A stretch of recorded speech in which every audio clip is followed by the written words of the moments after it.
Welcome, welcome, welcome everyone to If You Condone This Shit, They're Gonna Own Your Shit.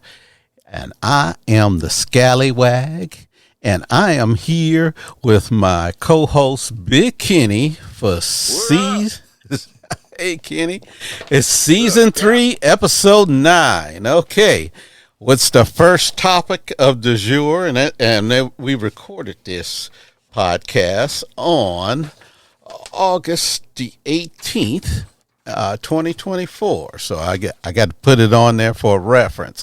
Okay, Kenny, first topic.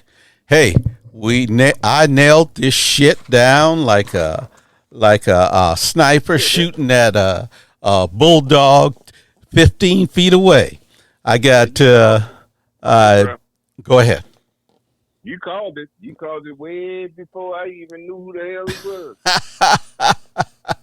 Yeah, see, people don't know. We know some shit here. We know we some we're just average Joe Blows, but we read a little bit. So yeah, I thought Tim Walz, because I had caught him on. I thought he was a man of the people. And what I like about him, Kenny, is I was an NCO in the military, and he was an MCO. He's going to be, if he makes it, he'll be the first vice president NCO that ever was in the nation. You know? What? So yeah, so he's a chief master sergeant, commander, chief master sergeant, or something like that. I may not be right on, but he's an NCO. So everybody else was an officer and all this other bullshit. He's a man of the people. And here's the deal: he fucking had the option to become an officer, because as soon as you get your college degree, they offer you to become an officer. Okay. So he didn't take it, and he stayed with the troops after he got his degree. Like when I was in the military, they had they needed navigators because GPS wasn't in style. They didn't have any GPS satellites up there, so they had to use navigation. And that there was to fly. I don't know if you know, there was these little radio towers all along the around America, and if a plane wanted to go across America, they actually tuned into these radio towers, and the plane would fly in that direction. Okay, so navigators had to do that through stars and stuff like that, and maps, and your military pilot, you didn't have the capabilities of doing all of that stuff. You had some radio signals and ships to shore and some other shit like that would help you, but it was not like we have pinpoint GPS signals. But anyway, I was in the military, and they said, hey, if you agree to become, and I didn't have a degree, so they said, if you agree to become a navigator, we'll make you a second lieutenant, and all you have to do is get your degree in 4 years. I said, oh, okay. Well, I'd already had amassed enough credit hours I was halfway there, so 4 years would have been an easy thing, but I didn't want to stay. And I felt like I had read about GPS, and I knew that would be replacing me. So I didn't stay in. But it was coming before it came, huh? That was what? You knew it was coming before it came? Oh yeah. I've always been on the head of technology. Technology really kind of infatuates me. I really like technology. I like reading about shit before it happens, and so I knew that they were going to put in this GPS system. They had already tested a little bit of it. So, and this is in the 70s and the 80s. So they had tested some of it. And they said as soon as they get all these GPS systems fixed around the country, and the great thing about it is America put all those satellites up there, and the whole world can use it.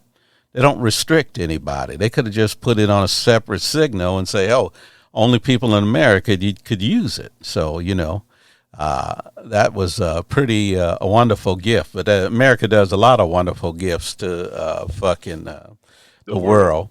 that they don't even know about. Like I was talking to a friend of mine. We're getting off the topic a little bit, but I was telling my friend, I said, America invented the internet.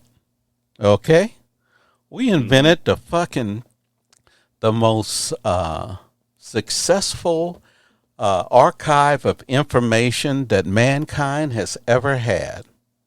Good, bad, or indifference, we invented it. Okay, and its design was that if you would, you ever heard of the Library of Alexandria? The what? The Library of Alexandria? Yeah, Library of Alexandria. No, I ain't never heard of Okay, that. well, let me enlighten you. The Library of Alexandria was like Alexander the Great created this library, and to look in the library, you had to bring some information. In fact, to get in the harbor of the Library of Alexandria, you had to pose a question or bring a book. So you had to come up with something. They'd be like, one of the questions they said was like, what are the 7 wonders of the world? So a ship would come in to dock into Alexandria. They would have to give them a question or some type of, you would have to advance their knowledge. Okay. And that's where, and the Library of Alexandria had almost all of the world's knowledge. And then these fucking wild ass people, I don't know, some people call them the Vandals, or some people call them some fucking marauders, but they burned the Library of Alexandria. Do you know that set mankind back 10,000 years? But you see, that can't happen with the internet because they're all interconnected computers. If you blow up the fucking almost everything in the world, except for the big rock we're on, there's fucking caves that are pulling in the internet. We'll never lose the knowledge that we have today, if you can find it. Okay? Is that not one of the greatest gifts to mankind? That even if the United States hadn't done anything else in its whole fucking miserable history, that would be the greatest gift that they've ever given to mankind. But then again, that internet thing, the reason why they let it go free, so they can hack on secrets that's out there about us. You know what I mean? Like they could fucking go through other countries and see what they talking about. Yeah. So, well, yeah, it serves another. Hey, don't think it don't serve no purpose. It's a money-making slot machine there, Kenny. You know that. I know that. It's a fucking slot machine. But one of the reason that it existed, the reason why they brought it into the world was because of to have a location independent. It was made by DARPA. And that's a branch of the Defense Department that makes technology, So they made the internet so that they could put information in several different, and that's why they connected it. So if you get bombed, your base gets bombed, and you have information, you can send it through the airways. And then, so it has a defense. Don't think the defense don't have a piece of it. Any fucking thing that's making money, it has a defense component to it. But anyway, I digress with all that. But we were talking about Tim Walz and him being a non-commissioned officer. So when you hear the guy talk, he talks like he's not a rich man. He owns no stocks, no bonds, none of that shit. He's not motivated by money.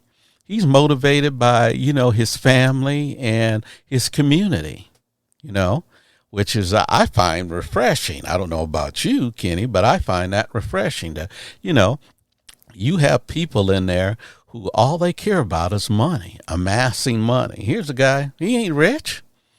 He's probably be the poorest vice president we've had in a long time. All he has is no BIP in there in that office. He gonna learn the nicks and crannies of how to make money.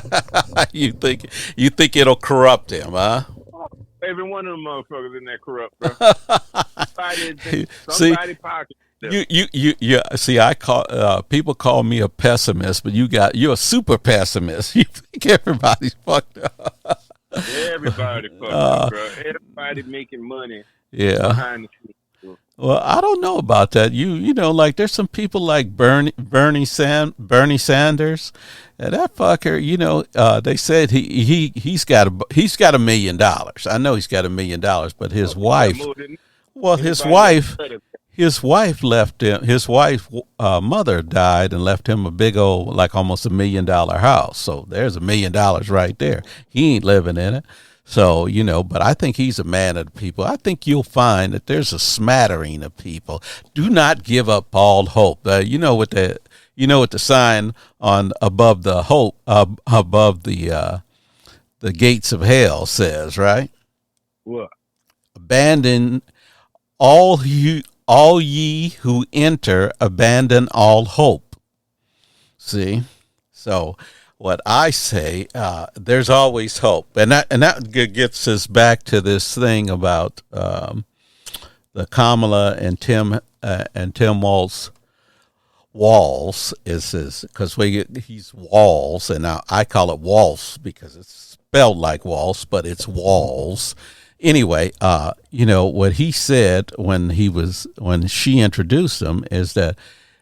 He thanked her for bringing joy, you know, a positive message. And I think, you know, I'm not going to get into, I'll get into it later, but I'm just going to go in a you know, just a little, what do you call it?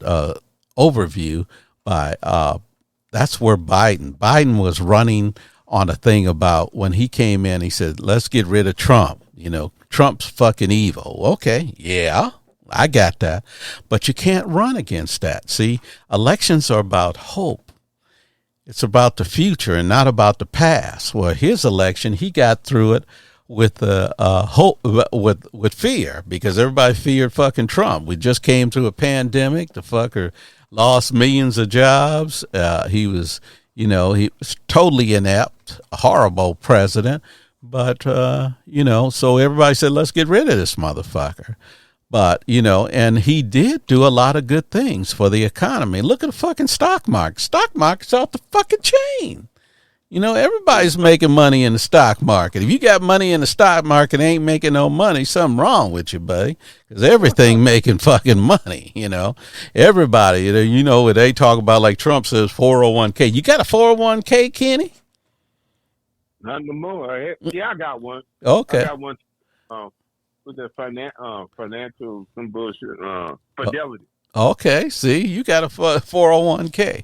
But see, a lot of people don't. Vast majority of people who invest in the stock market are like in the top 10%. I got some stock and shit like that, and and I just doing that, sitting around the fire station, and people saying, oh, well, this is a good stock, says as such. And I've had some bad hits too. Some people told me invest in some shit. One guy was trying to buy a hotel in Mexico, and the fucking hotel went belly up, never built it. They had all plans and models and shit like that, and they wanted $20,000, and I told them, "Oh hell no, I'm not spending no money in Mexico. Shit, fuck that. You ain't gonna get that one. You ain't getting my money." But anyway, as I said, here's a guy that don't have any money, and he's really kind of thinking that he's only going to run for this one, this one election. Maybe he will, maybe he doesn't. But, there's a lot of presidents who change their vice president midstream. So that's a possibility. But so who you think is winning the race right now? Oh, well, what's going on right now. I think Kamala is doing it because, it's the shiny new shit, So, that's what's going on. So she's new. Let's see if she can hold her shit together for another 70-something days, because that's going to be the thing that's going to make her win. So you think if Trump don't win, there's gonna be some shit going on? Oh, of course there's going to be some shit, but see, here's the thing. There was one guy that said, you got to win by, you got to make it you got to win too big to rig and, too, real to steal. Okay. See, so that's the way you got to do it. You got to come in there and make sure that these fuckers understand that, if here's the thing, if she comes in there with 308 electoral college votes, it's over. Trump can do anything he wants. All of his people, these little puppets that they got in the Secretary of States or county clerk offices, right now, just a little while ago, they sent the county clerk to jail for not certifying an election. That's probably something they ought to start looking at, all of them, because there's one person going to jail. So you think you can fuck around and just because you're an elected official, see, you're not a congressperson and you're not a senator where you can get away with all this, what they call it, speech in debate clause and, twist the law a little bit so that nobody's going to come after you. No, state laws are a little bit different. And I think that they'll find themselves in a world of hurt when they try to do it again, because they're not. See, here's the thing. Trump was in charge when they did it the first time. Okay. Yeah. So he was supporting them. But right now, Biden's in charge. And if Biden can pull the maneuver that Trump was going to pull, and that's that the Insurrection Act, saying, "Oh, these people trying to form an insurrection." So what he can do is go in there, like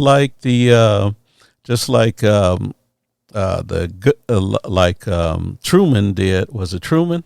I think it was Truman or Eisenhower. They when they wouldn't integrate the schools, he federalized the National Guard and said, "Okay, your National Guard is now my military, and I'm going to protect these people and let them go integrate the school." So, and the governor ain't had shit to do with it, because the reason why there's a National Guard is because so you can funnel military might into the military. So, but the president is still commander in chief. Everybody's got a boss. The governor's the boss normally.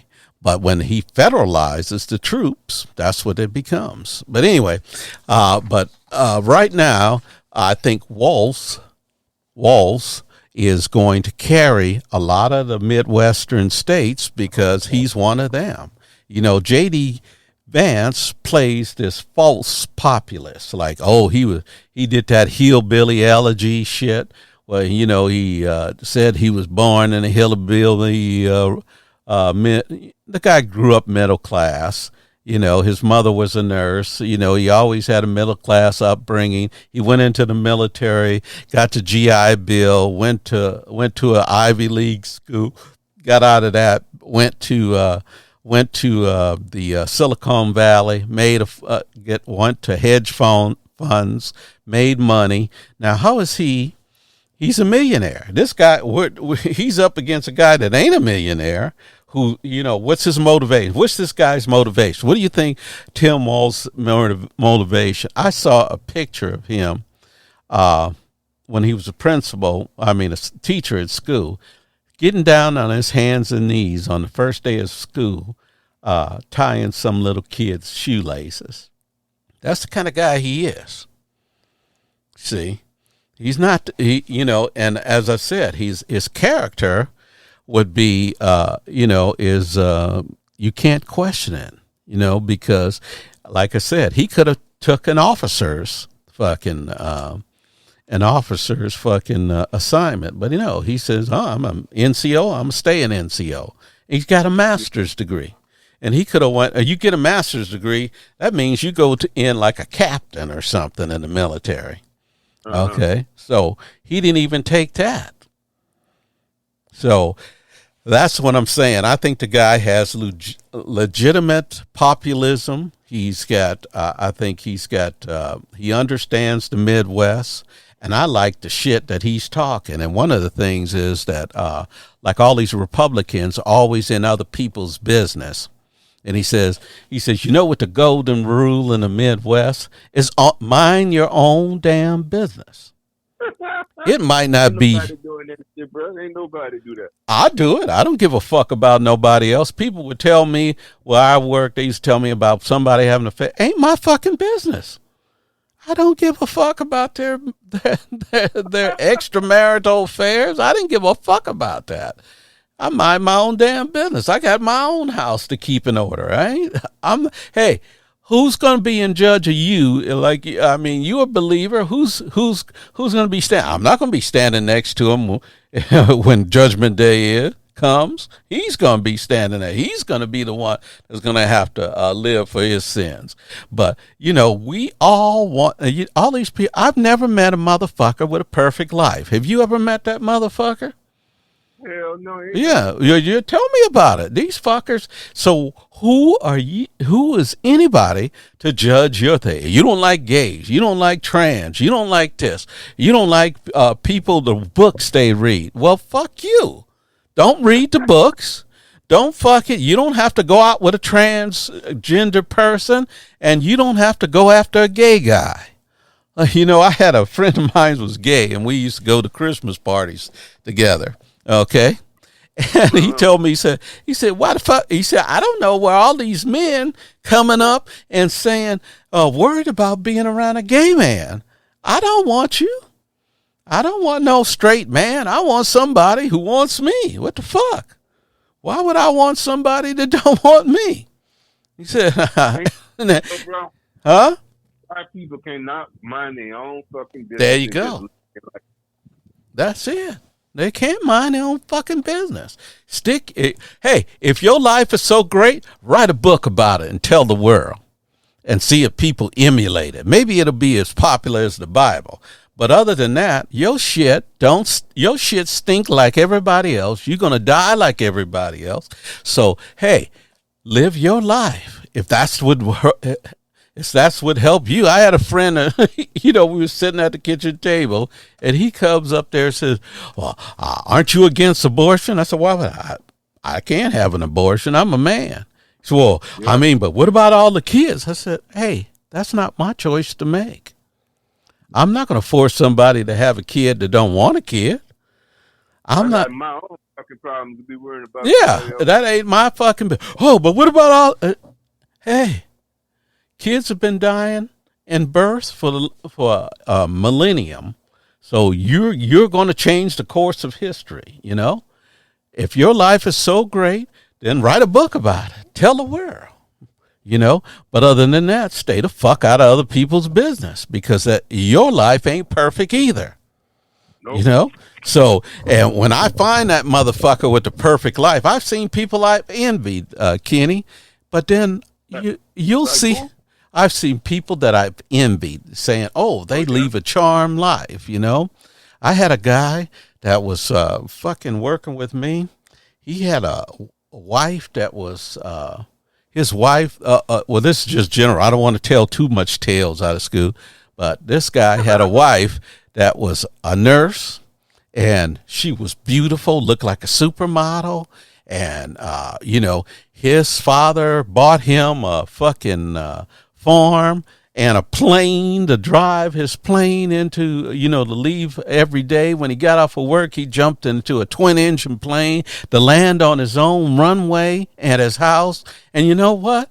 His fucking life, he had the world by the balls. Come on. And probably was bored as fuck. I don't know. But, he had a fucking bunch of challenges in his life. And I would look at him. I said, this motherfucker's got the world by the ass. And he's sitting up there complaining about it. Oh, well, my wife. I said, if my father-in-law bought me a fucking ranch and got me a fucking plane, my wife could be streaking down the fucking street naked. I wouldn't give a fuck. I'd help her out. I'd support her and make sure she get all the mental health she can get, But fuck, and I'm not about the money. I'm just saying, You know, that's what you should have done in the first place, right? You didn't need the money to do that, but you got the money anyway. So what the fuck, you know? So, you know, there's just some people ain't never going to be happy. I had a friend, he bought all kinds of shit. He had a boat. He had this big ass truck. He was working, had 2 or 3 businesses and shit like that, was pulling all kinds of money, bought him a mini mansion. And every time I see him, he's miserable. And I told him, I said, he's miserable. Yeah. You know, he's commiserating about his wife and his life and his son and all the rest of it. Oh, man, if you had my life, I said, if I had your life, I said, you know, hey, it's all about you. You make the joy in your life there, man. Nobody makes it. I've seen motherfuckers. I had a friend in high school. I went over his house. It's a true story, man. I went over his fucking house to pick him up for high school. And I walked into his fucking room, and there was a hole in the fucking roof. A hole in the roof? Hole in the roof. I mean, a fucking man-sized hole in the fucking roof. And he's got fucking sheets of plastic there to put it over his shit when it rains. But he's got a hole in his fucking roof. And he's a happy motherfucker. I had a fucking roof and everything. I had a car. He didn't even have a fucking car. I would pick him up and take him home. But he was happy. You see? It's all perspective.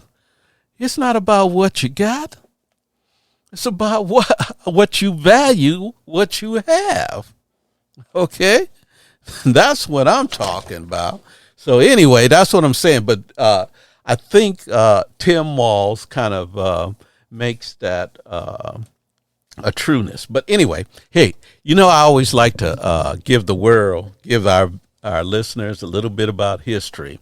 And I'm on this episode, we're going to talk about, you know, I always say this week in racism. Well, this week in racism, I want to talk about the racist backlash of Brown versus the Board of Education. And this is a write-up from Tom Hartman. I follow him. And he says the history behind the elaborate techniques that today's Republican Party used to suppress Black and Latino voters is rooted in the massive resistance movement in reaction to Brown versus the Board of Education that has also led to systematic resegregation. Although the end of the Civil War and the passage of the 13th, 14th, and 15th Amendment were in theory supposed to grant equal status between blacks and white, that is not the case to this day. After the 1896 Plessy versus Ferguson Supreme Court decision, which determined that separate but equal met the equal protection demands of the 14th Amendment.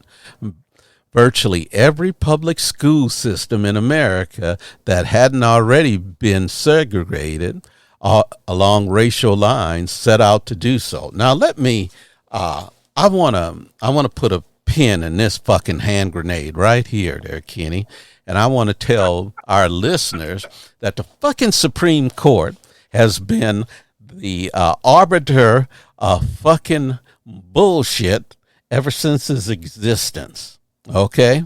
These motherfucking old fucking backward ass pieces of shit that not all of them. I got me some Ketanji Brown. A lot of the women that's on the court right now are pretty good, except for, what's her name? Barrett. But Barrett, Justice Barrett, she was Trump's last fucking pick. But anyway, but what I'm trying to say, if you go through all the mischief of the Supreme Court, now sometimes they have the stop clock rule. You know the stop clock rule, don't you, Kenny? No, what's that? Stop clock. If you have a stop clock on the wall 2 times a day, that motherfucker's going to be right? All right. Okay, so that's the stop clock rule. So the Supreme Court on a modicum of issues have had to stop clock. Like, let's say, well, here's a stop clock. Roe versus Wade was a stop clock. Brown versus the Board of Education, that was a stop clock. But before all that, these motherfuckers started the Civil War. That was the people that started the Civil War was the fucking Supreme Court, because they enforced the Fugitive Slave Act. Okay. And when they, what was it? It wasn't Plessy versus Ferguson. It was Dred Scott decision, or he said the white man owes the black man nothing. That's what he said in the decisions. So anyway, that was it was so Dred Scott started the Civil War because it made everybody a fucking fugitive slave hunter.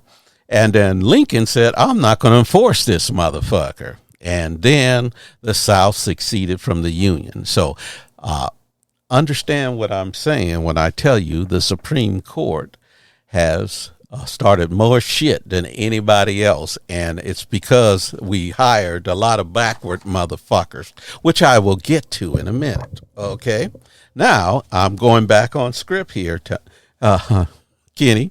It says, thus, in 1953, the case of Linda Brown, a black child who was assigned to an all-black Monroe Elementary School in Topeka, Kansas, came before the Supreme Court. Linda had to walk past a nearer white school to get to Monroe. And her father, Oliver Brown, knowing from his own experience the impact of racial segregation on education, joined the NAACP to bring the case to court. On May 17th, 1954, a unanimous Supreme Court ruled that Linda Brown should have the rights to attend the closer all-white school, and striking down Plessy versus Ferguson. Remember, they said separate but equal. And hey, I'm going to stop the script right here. How in the fuck can they say separate is equal? That's like you go into, have you ever been to first class and coach? You've been on first class, right? Now, if somebody were to tell you that, those people in first class are equal to fucking coach, you wouldn't be stupid enough to believe that shit, would you? These motherfuckers eating steak. And if you ever been on first class, they never stopped pouring the champagne. I was so fucked up getting off a plane one day from first class. I had to get one of those Pullmans to drive me to the fucking curb because I was fucked up. But anyway, let's go on. But see, that was the Supreme Court. It defies logic. Okay, yeah. Plessy ruled that from the first time since Reconstruction, that separate did not, in fact, mean equal. The white supremacist political structure, particularly in the former slave states, go figure that, immediately went into a frothy fury as the lead plaintiff's attorney, Thurgood Marshall for the ACLU, and the fight has just begun, Senator James Eastman, Democrat, Mississippi, proclaimed the South will not abide by this legislation decision by a political body, defying the ruling while taking a swipe at the court. Senator Harry Byrd, now you probably heard about the Byrd Amendment, Democrat from Virginia, vowed to block the Brown decision legislatively, and within 20 months he had organized what he called a nationwide program of massive resistance, including a collection of laws that would pull funding from any public school that was integrated. His 1956 Southern Manifesto was signed by 82 U.S. representatives and 19 senators. It urged former slave states to use all lawful means to resist integration of their schools. In 1957, citing Brown, 9 black students attempted to integrate Central High School in Little Rock, Arkansas. The backlash from local whites was so massive and potentially violent that President Eisenhower called out the National Guard to protect the students. That led to the courts reaffirming its stand in Brown in the 1957 Cooper versus Arden decision. Cooper versus Aaron. Okay. Across the South, local groups of white established private academies to educate their children. For example, on May 1st, 1959, following the court's order to integrate its school, Virginia's Prince Edward County closed its entire county-wide school system and kept it closed for a full 5 years. What? Yes. Now, you know what I would have done to them motherfuckers had I been living in that county? I would have took those motherfuckers to court and not paid them a single dime of taxes, because what they're doing, they're taking money from you and not fucking giving you services. Taxation without representation is what, Kenny? Tyranny. Okay. It wasn't until President Lyndon Johnson pushed through the 1964 Civil Rights Act that there was a specific legislation remediation for school segregation. That year, most black students still attended all black schools, but after the Civil Rights Act passed, nearly a third of black students were attended integrated school within 5 years, and by 1973, the number had reached 90%. Now, isn't that fucking amazing? But you know that story you was talking about? It sounded like that story they had did on Jerry Jones when the white kids was trying to stop the black kids from going to school. And Jerry Jones, the owner of the Dallas Cowboys, was standing right there at that time. He was a young kid. Yeah. I don't know if you, but they had a picture of that on ESPN. Oh, he was the coach, right? No, he the owner of the Dallas Cowboys. Okay, yeah. And he said he was just watching. He wasn't a party to. That's what he said. At the school. Yeah. He was the only non-racist there. I understand it. Yeah. No, he was racist. Okay. But that's what I'm saying. He was the only non-racist. All the other fuckers got the evil in their eyes, and you can see it, and they're spitting at people. Okay, so onward, the past few decades have seen a steadily slide back from the 1973 peak, and the foundations of Brown were severely shaken in 2007 Supreme Court combining Meredith versus Jefferson County Board of Education and parents involved in community schools versus the Seattle School District Number 1. In a 5-4 decision, the court's conservative members agreed with Justice John Roberts that they stop discrimination on the basis of race. The only way to stop discrimination on the basis of race is to stop discrimination. Now, think about that. What the fuck does that mean? That dumb motherfucker, that stupid piece of shit, that fucking conkle on the ass of the United States Supreme Court. But anyway, in other words, no more mandated busing or other efforts to bring blacks and whites together, students together. So he doesn't like it, so fuck us.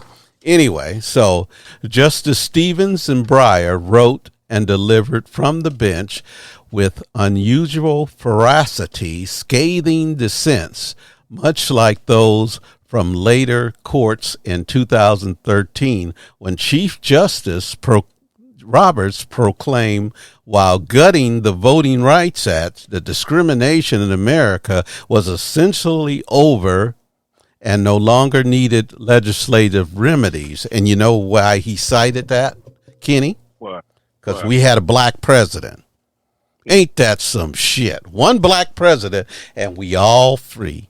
And no more racism don't live anymore. So I say again, that stupid piece of shit fuck, may his ass, may he become just like Justice Taney, the same shameful acts that he comes out of it, same shit comes out of his fucked up mouth. Anyway, in years since, Roberts and his conservative colleagues gutted brown America's schools have been segregated again. Today, black students go to integrated schools typically attended by whites. Only 20% of their peers are whites. So so here's what I'm saying. There was a backlash, and these fucking conservatives, that is them. Remember I told you they're the party of the Klan, the party of racists? And there it is. There's nothing but proof to it. You know, they have proven their case over and over again. And this fucking Justice Roberts, just so you know, he was the one of the motherfuckers who was helping George W. Bush get to be president when they had that Florida election. He was one of the legal team. Of course, Justice Coney Barrett was also. All three of these motherfuckers, there's a whole bunch of them that's in there, and that's their reward for getting that the fucking George W. Bush as president, because they were all on the legal team and they put them in office. So whatever they got to say comes to me on deaf ears. They're fucking corrupt court, almost all of them, except for, the ones I've already stipulated, the three women that I've already stipulated, Sotomayor, Ketanji Brown Jackson, Elena Kagan. That's her. Okay. So, yeah. And Barrett, but Barrett Jackson is a conservative. Anyway. Okay. So moving on, the next topic du jour, I don't know if we're going to have you ever heard of the thing? I just talked about it a little bit, and I don't think we have enough time to go into any detail on it. So I'm just going to try to do it in the Reader's Digest. You ever heard about moving away from pain, the moving away from pain strategy? And this is one of the things that I want people moving away from pain as a strategy. See, what Donald Trump does to people, and it's just my opinion. I may be wrong. You could say, hey, you fucked up, Scally. I don't believe in that.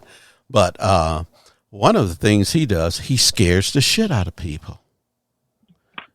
Have you ever noticed that?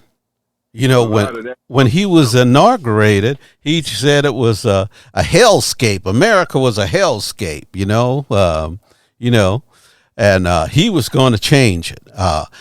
When he was in, he told you that the people that was coming over here, there was criminals and all the rest of it, and and they was taking your jobs and everything else, and the terrorists was coming over, because you see, people respond to fear not logically, but that's a animalistic response. If you're if you're like sitting in a park and somebody lets out a fucking start shooting, you go to animal mode. Get covered. You go down, and you're not even thinking. You're just trying to find some cover and hit the ground and go doing that. See, that's kind of like being in a fight for your life. You just you go to the animal, the beast, and you take over. Okay. You ought to know that. You are a bouncer, you just go. They have to tap you on the shoulder and say, Kenny, stop strangling that fucker. So. I'll do it hide. Yeah. So anyway, but that's one of the things, and I just said earlier that Joe Biden did the same thing. He used kind of the same strategy. He says, "Hey, you don't want Trump because Trump don't know how to fucking handle the pandemic. He fucked up the economy. So let me, because see, I have a track record. I was vice president for with Barack Obama." And we had pretty good economic growth. I know what I'm doing. I've been in the White House for eight years, and everybody wanted to get rid of that fucker, so they voted him in. But he wasn't taking them away from the pain. He was just showing them the pain that they were feeling now. Okay, but see, if you listen to Kamala now, it's joy. It's that, hey, we're going to make America economically great for you. We're going to give you things. Did you hear about the shit she was talking about, giving people money for having kids and $25,000 for a fucking house for your first down payment on your house and shit? She was in office now. Why she wasn't doing it then? Because she wasn't in charge. She can suggest it, but who's in charge? Joe. So, that you can suggest all kinds of shit, but there's only one man in the seat, So it's just like, if you're driving a car, how many drivers are they? One. You could suggest, you say, hey man, take this right up here, but the person who's driving is the only one that's driving. So anyway, but that's what I'm saying. So she has her campaign.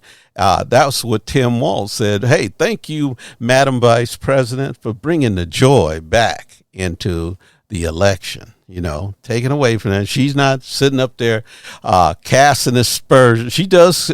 Hey, her campaign throws some shade on fucking Trump every time. Every time he has one of those Mar-a-Lago meetings, they'll put out a press release. Say, hey, the former president gave some type of rambling statement today, and we don't know what it is. Maybe you can tell us and write back to us.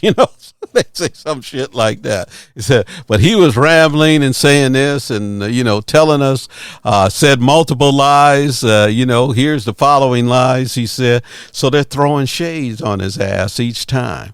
But they're not calling him names, like he fucks up her name and he's pissed. You know why? It's like, you ever heard of a thing called Schadenfreude, Kenny? Who? Schadenfreude. No, I ain't never heard that. Yeah, it's a German word, like getting revenge on people. So Schadenfreude, yeah.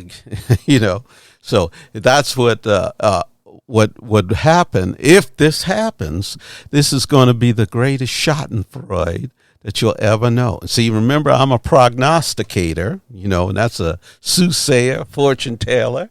I'm telling you that if he loses to Kamala, his fucking ass is going to blow a fuse, man.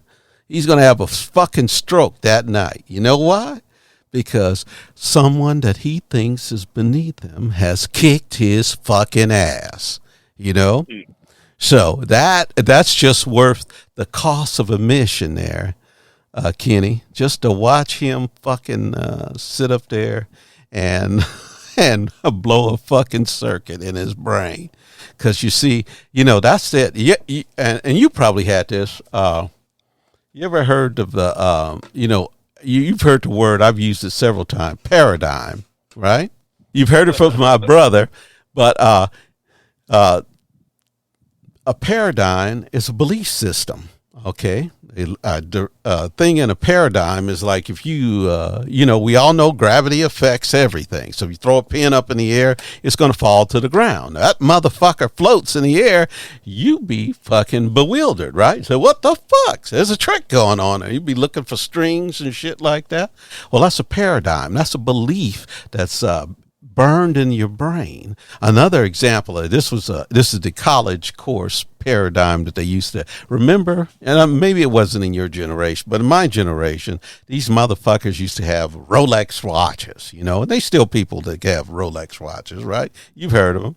But they were, they're rich people's watches, and they would only lose like maybe 2 minutes a month, and you'd have to set your watch 2 minutes. And they had all these jewels and everything in them. They had like 21 jewel movements. That was the thing. So the paradigm was these was fucking the best watches in the world, right? That was everybody's paradigm. That's why you pay $23,000 for a fucking Rolex, right?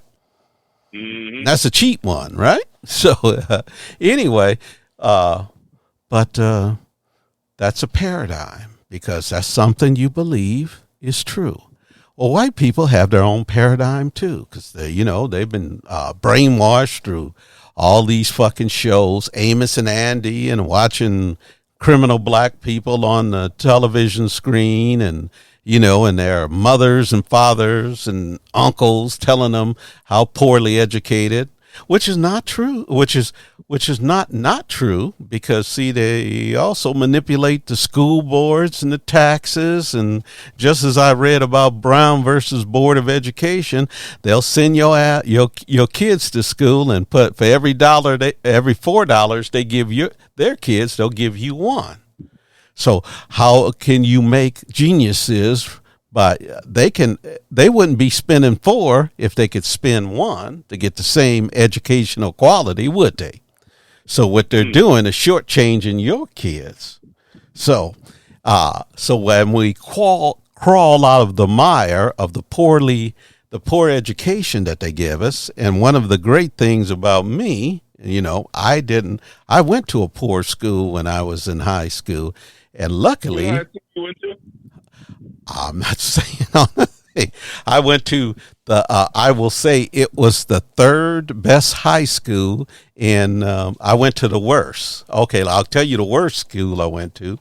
It was Manual Arts. I went to Manual Arts. Yeah, I went to Manual Arts. Okay, so that was one of the worst high school. In fact, one time my father went down there to go to my brother that was going there, and and he told me that he got propositioned by girls in the hallway for fucking prostitution. So let me tell you about that. And it may not be true, but that's what he told me. So, and I'm sure they've cleaned up their act since then. But I went there for summer school. I took automobile mechanic, and I went there for a little while, but I got kicked out. So, right about that time, they had some uppity rich schools got torn down in an earthquake. So all the teachers were still there, but all the rich white people didn't want to go there. See, and my brother that you just talked about, that we're not going to repeat his name, but he went to a very good school. So, and he used to tell me, no, that's not the reason. I said, well, you think it's the reason why you're educated, that you have such a great mind, because they fed it with good stuff. I would have been good anyway. I said, no, you wouldn't. You would have had the same, it's just, that's, you know what they say about in computer science? Garbage in, garbage out. You fuck up the program going in, the program don't run coming out. So if you think that you can go, and of course, there's always an exception to a rule. There's always an exception. There's all kinds, just like I was watching, and I'm getting on the side, but I watched 60 Minutes a little while ago. Did you see the one about Kevin Hart? No. Oh man, you got to look at that one. You can see it on YouTube. But anyway, Kevin Hart grew up in the projects, fucking playing comedy and shit like that, doing stuff like that.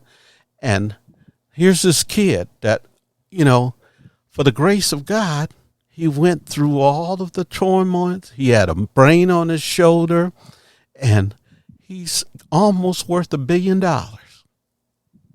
He owns several different production companies, but he knew through instinct and watching. He's a learner. He's a person that will sit in a room and watch your ass and pick up shit that you do. He knows shit. Okay. So this fucker, and here's the thing, he's fiercely loyal. The same people that he started this journey with, he keeps them close to his vest. You know, his people, his boys, he's got them with him. You know, they've been with him ever since the start of this journey. They're all millionaires. He's a millionaire. He got all kinds. I was looking at the car. The motherfucker got 20 fucking cars. 20 cars. All kinds of fucking cars. He's got fucking, he's got old cars, new cars. He almost killed himself in one car. I think he had like a Charger or something, an old 1969 Charger, and wrecked it and almost killed himself.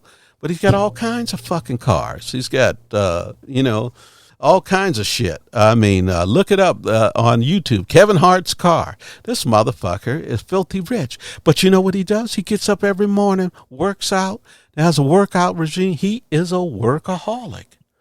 But what I say is he didn't learn that in the project. He learned it because he was capable of learning it. See? Think about that. And I want every white person that sits up there and sees some black person that was in poverty, and think about this. How many Kevin Harts have we lost like that?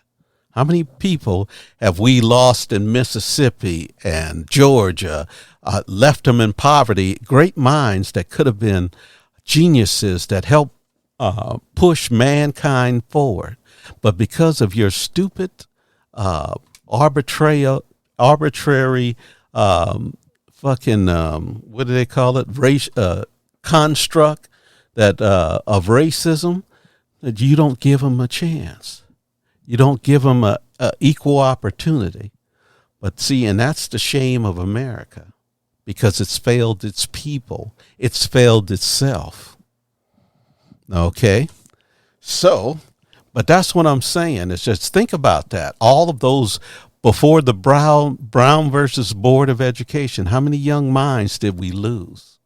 How many great inventors were lost through being shackled to little menial jobs, not letting their mind, wouldn't even let them in the room where it happened, wouldn't even give them the opportunity, like Kevin Hart. He could get in a comedy club and sit there and perfect his craft, and then knew what not to do, took advice from other people, like Chris Rock. He was on the what was it,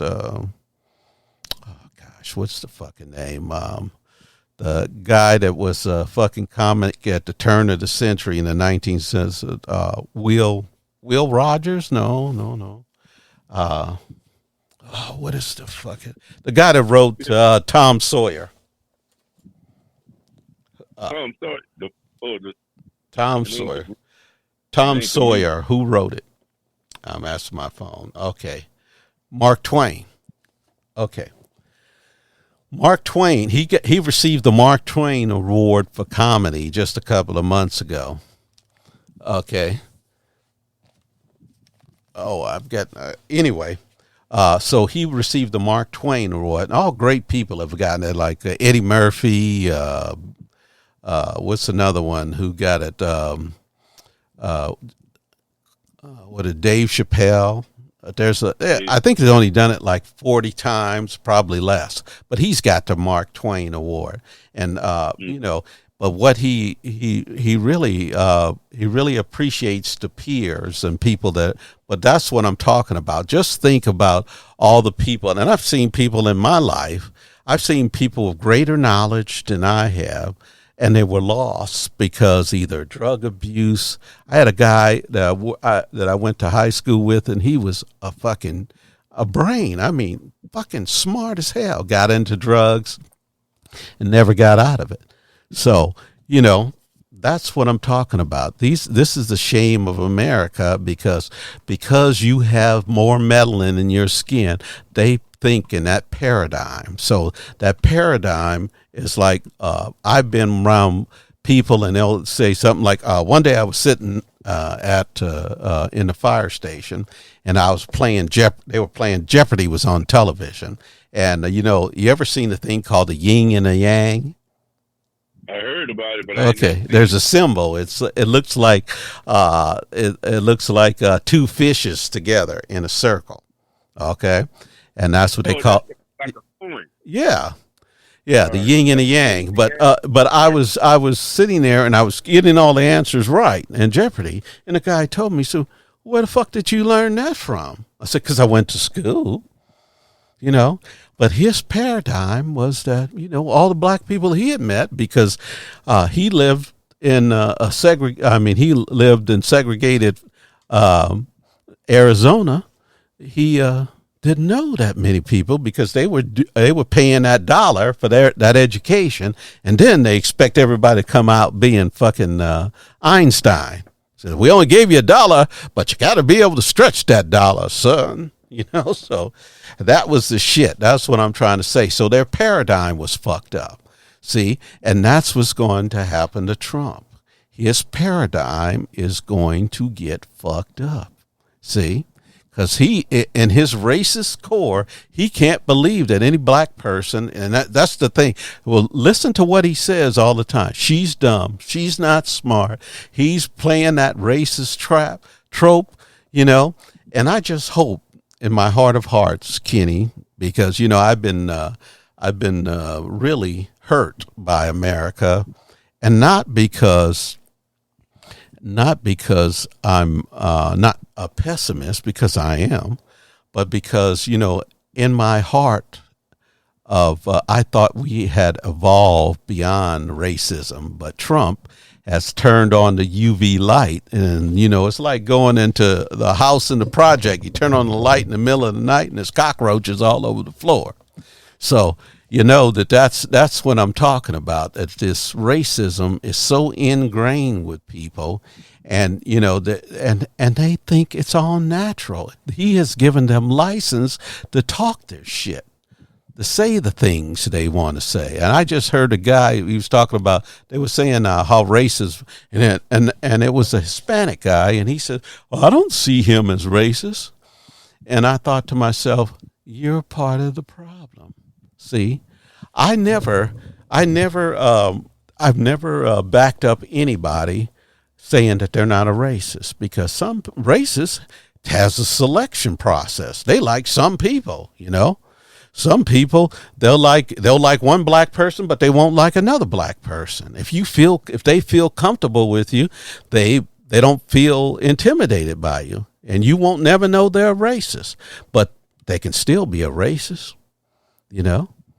And just because the way they treat you doesn't mean shit that they won't say something bad about somebody behind your back, because they will. So one time I was at work, and a guy comes up to me. He said, hey, man, I'm not a racist. And I said, well, let me help you, brother. You haven't said anything racist to me, but I wouldn't go to court and testify to your character except how it affects me. I said, that's the only person I can be an arbitrator of. But you can be. I said, that doesn't alleviate you from being a racist. That don't mean anything. That just means that you like me. I don't know what reason. I don't know why. Why do we like the women we like? That's just the way it is, right? We don't know. That's just the way the shit is. So anyway, I get off this soapbox because I went far afield. Let's talk about, before we leave here, let's talk about the Ukraine invading Russia. You go, Kenny, because you said something profound. You think that Putin's going to drop the hammer on him. Yeah, he gonna drop a hammer on all of them, bro. He ain't got time to be playing with that shit no more, bro. So what do you think? You think he's going to drop a nuclear bomb on him? No, I don't think it's gonna be a nuclear, but he's gonna send that motherfucking that new plane they got over there. They can't even catch that motherfucker. Yeah, well, I don't know. Well, they've sent them a bunch of F-16s, so they already there. So they got them hid around there because of some reason about flying. They need a long runway, so they got to hide them because Russia can drop these paving bombs on a runway, and they just what they do is like they make you look the runway look like a fucking bunch of teenage kid with pimples and blow up the fucking thing, and you can't the aircraft can't run down the runway to get off, you know. So that's why they're hiding them. But I think if they were to use any super duper weapon, I think that little sporter jet would fuck them up pretty good. I don't know, yeah. But I don't know. I'm proud of them. You know, don't underestimate people wanting to be free. You know, that is the spine of the human condition. You know, they want to be free. And I'm amazed that they were able. You know, I was watching some fucking generals talking when Russia was going to invade Ukraine, and they said, "Oh well, Ukraine, their army can't hold them off for more than probably about 2 weeks, and they'll be in Kyiv." That didn't happen, and you know why? Because people want to be free. And they also know about history. I want you to go look at the Great Famine of Ukraine. And this is a great history lesson where the fucking Russians starved the fucking Ukrainians to death, stole all of their food, because that's like the European bread basket. They plant about a fourth of the food in Europe. So. Mm-hmm. But they starved the fucking Ukrainians, took all their food and starved them to death. And then you see the people looking like skeletons on the street. So they know who the Russians is. So that's why they're not going to give up to them. You know, if you know, hey, here's the thing, it's kind of like I saw, there was a class I was given. There was once, and there was it was a picture of a mouse. And the mouse was standing on a mountain, and here's this eagle coming in on the motherfucker. Now, the mouse could have ran, but the mouse stood there and defiant and made a finger at the fucking eagle. Said, well, if you're going to take me, I'm going to be defiant about it. And that's the same thing as while he was shitting on himself at the same time. So he was scared shitless. But you see, fear's a motherfucker, man. You know, haven't you ever been up against an enemy that you fought against somebody, and the only thing you could do was turn and fight? You know, you couldn't, there was no way out. So you had to play your best play, you know, come out fighting. And that's what they're doing. They're playing their best play. They know it's costly to them, but sooner or later they figure that, Russia has, what they're doing is the Afghanistan strategy. Russian invaded Afghanistan in the 80s, and who owns Afghanistan right now? Yeah, America. I asked left Afghanistan when Joe Biden came in the office. Afghanistan owns Afghanistan because they made it too costly for your ass to stay there. What happened to Vietnam? You know what happened to Vietnam? We fucking gave them soldiers, tanks, and outfitted them with guns, bombed the fucking rice paddies, and did all kinds of shit. Who owns Vietnam right now? Yeah, Vietnam, man. Vietnamese, you know? Yeah. So when you talk about a people yearning to be free, baby, don't ever underestimate them, because they can do it. You know, they don't want. They don't want to. What does it say? There was one say. It says, "I rather die on my. I rather die on my feet than die on my knees." You know, so you know, because the one thing, you may get a few of them. You know, make their effort a costly one. So I think that's what Russia is finding out, is that because they said Russia hadn't been invaded since World War II by the Germans. So that's a pretty impressive move. So shit about to hit the fan, man. Huh? All this shit about to hit the fan. Yeah, well, well, see, I think I truly believe that maybe, and Valinsky said something, and after this we're gonna have to end because I'm over time. He said Valinsky said that his strategy was that counteroffenses was to they're fighting in one of their cities, so what they're trying to do is pull manpower away from this city that's under siege, because if you go in there you're going to divide, so it's always divide and conquer. So that's their strategy, is that Russians got to move men. Where are they going to get men from? Well, they already got some people in this city that they're attacking, so they're going to have to bring them away from there. So it's a ruse to bring them away from their city so they can go in there and refortify it. So, hey, that's a pretty ingenious plan. So I wouldn't sell them fuckers short, because, hey, what have they been fighting over 2 years? Fighting that battle? Mm-hmm. And they still own the government, and they've cost Russia a lot of man and equipment and stuff like that.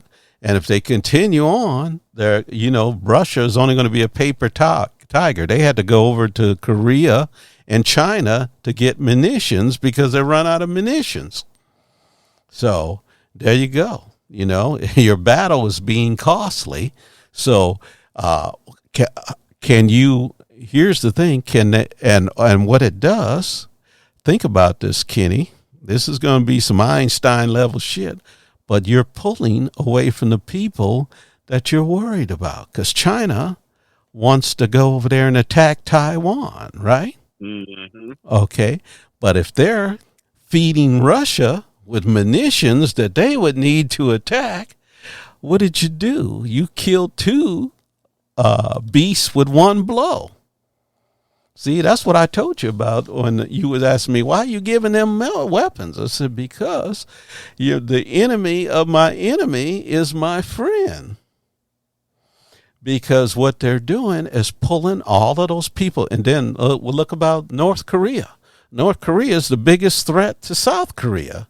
Well, and what were they going to do when, if they ever have a war? They have all these howitzers pointed at Seoul. Well, what happens when you send all your shit over to Russia to shoot it off at Ukraine? Your stock becomes lower. Okay? So you can't fight a protracted battle. So now you got 3 people you weakened. Isn't that some genius ass shit there, Kenny? Hell yeah. Okay, see? So don't ever say you don't learn some shit from this bullshit podcast, people. Okay, Kenny. Well, the war's still going on. They say they got hope in Israel, but hope is fading, but those people want to be free too. So, they won't give up, And as I said, never underestimate a people to be free. And lesson to Israel: all those 40,000 people have family. So multiply that times 10. Instead of having 40,000 people you've killed, think about it as 400,000 enemies you created. Okay? With that, we are going to go with Die in Vain.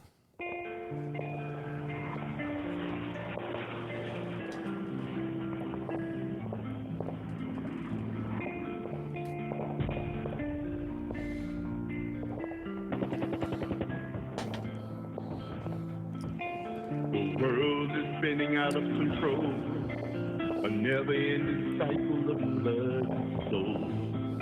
Families torn apart, children left alone. As they march to the battlefield with hearts of stone. Why are they killing everyone?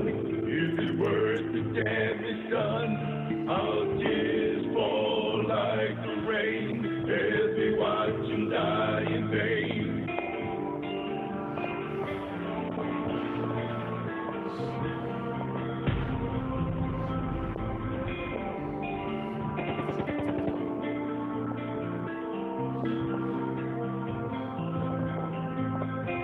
bombs exploding, bullets flying all around us.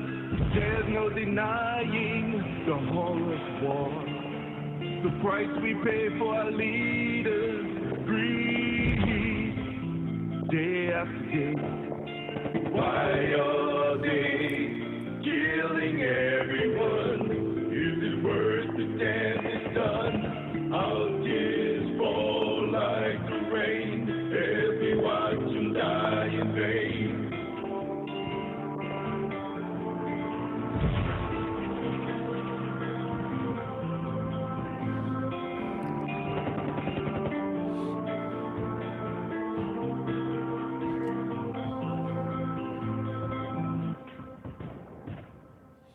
Okay, Kenny, take us out. Stay tuned the next week. Look, they condone they condone it. They own your shit. They condone your shit. If you condone this shit, you're gonna own your shit. And with that, we're going to say, see you next week.